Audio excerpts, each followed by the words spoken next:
पराकाष्ठा के हिसाब से मैं समझ सकता हूं कि अब दिशाहीन होती जा रही है भारतीय जनता पार्टी। कांग्रेस या अन्य कोई दल अगर बात करता है, चाहे कुणाल कामरा बात करता तो उसको आप देशद्रोही बोल देते हो, या अन्य कोई पार्टी बात करेगी तो देशद्रोही हो जाए। आपके मंत्री जवाबदारी इस पे पद पर बैठे, क्या ये देशद्रोही नहीं है? क्या ये सेना का अपमान? जो सेना का अपमान करता है वो भगोड़ा है। वो भगोड़े को अगर आपका गृह विभाग नहीं पकड़ सकता तो सेना को दे दो, सेना एक दिन पकड़ के बता देगी। इसका मतलब स्पष्ट है कि विजय शाह के पीछे मुख्यमंत्री जी का अपरोक्ष रूप से हाथ है। देखिए, जिस प्रकार से मुख्यमंत्री जी और भाजपा पैरवी कर रही है विजय शाह की, और मुख्यमंत्री जी के पास खुद के पास गृह विभाग है और इंटेलिजेंस इतना तो बता सकती कि कहाँ है वो, और अगर मुख्यमंत्री जी नहीं बता पा रहे तो इसका मतलब स्पष्ट है कि विजय शाह के पीछे मुख्यमंत्री जी का अपरोक्ष रूप से हाथ है। तो मैं समझता हूँ कि जो सेना का अपमान करता है वो भगोड़ा है।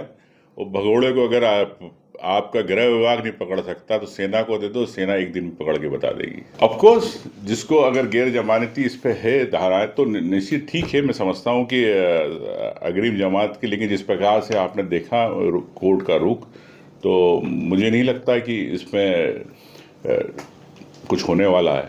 तो और सेना का अपमान है, तो ये मैं समझता हूँ कि विजय शाह को तत्काल अपनी गिरफ्तारी देना चाहिए और मुख्यमंत्री जी को तत्काल इस्तीफा लेना चाहिए।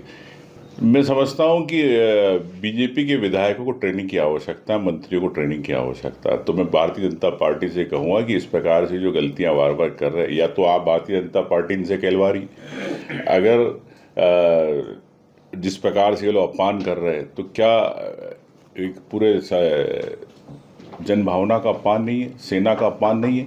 इतनी अगंभीरता का एक परिचय दे रही है भारतीय जनता पार्टी देश में पूरे। आज आप देख रहे हैं सोशल मीडिया में जिस प्रकार से घटनाएं चल रही है, तो क्या इतनी संवेदनहीन हो गई है पार्टी कि जन भावना नहीं समझ पा रही है? क्या सेना की भावना नहीं समझ पा रही है? आम व्यक्ति की भावना नहीं समझ रही? तो इससे स्पष्ट होता है कि जब घमंड का घड़ा भरता है तो फूटता है। तो भारतीय जनता पार्टी अब लग रहा है कि इस हिसाब से एक पराकाष्ठा है। इस पराकाष्ठा के हिसाब से मैं समझ सकता हूँ कि अब दिशाहीन होती जा रही है भारतीय जनता पार्टी। अब जंगल में लगाए, शहर में लगाए, शहर में लगाए, महत्वपूर्ण ये है कि क्या आप जो आपने सीखा, जो ज्ञान लिया, आपने संस्कार लिए, क्या वो समाज को आपकी पार्टी के माध्यम से आप देंगे, वो महत्वपूर्ण है। देखिए, सामान्यतः यही हो रहा है कि कोर्ट के संज्ञान पे आने के बावजूद ही घटनाएं देश के अंदर रुक रही है। चाहे आपने देखा कि पहले एक आया था सुप्रीम कोर्ट का डिसीजन कि बुलडोजर को लेके कि हर व्यक्ति पे आप घर पे बुलडोजर नहीं चला सकते। तो निश्चित तौर से मैं समझता हूँ कि आज क्यों कोर्ट को संज्ञान लेना पड़ रहा, इसका मतलब स्पष्ट है कि लोकतंत्र की बात करने वाली भारतीय जनता पार्टी जनता की जन आवाज़ नहीं सुनना चाहती। इसी कारण आज माननीय कोर्ट है, हाई कोर्ट है, सुप्रीम कोर्ट को अगर संज्ञान लेना पड़ता है तो देश के अंदर लोकतंत्र खत्म हो रहा, इससे बड़ा संदेश नहीं हो सकता।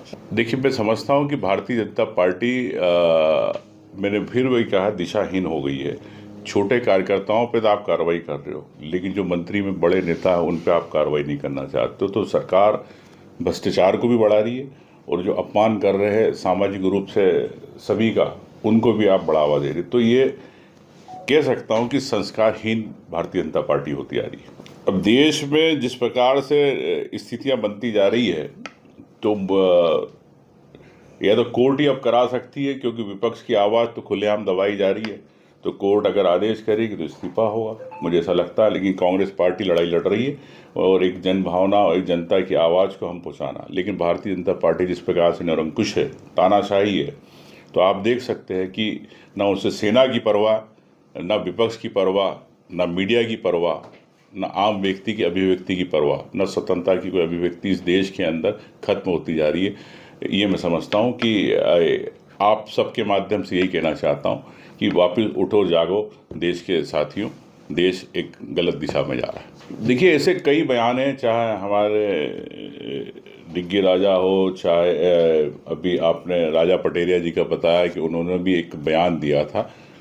तो मोदी के खिलाफ, लेकिन तत्काल उन पर कार्रवाई हुई, 4 महीने जेल में रहा। तो मैं ये कहना चाहता हूँ भारतीय जनता पार्टी से कि अगर कांग्रेस या अन्य कोई दल अगर बात करता है, चाहे कुणाल कामरा बात करता हो तो उसको आप देशद्रोही बोल देते हो, या अन्य कोई पार्टी बात करेगी तो देशद्रोही हो जाएगा। आपके मंत्री जवाबदारी इस पे पद पर बैठे, क्या ये देशद्रोही नहीं है? क्या ये सेना का अपमान देशद्रोही नहीं है? तो भारतीय जनता पार्टी कथनी और करनी में फर्क है। दूसरा बोले तो पूरे संघ, पूरी बजरंग दल, आरएसएस, भारतीय जनता पार्टी लग जाती है कि ये देशद्रोही है।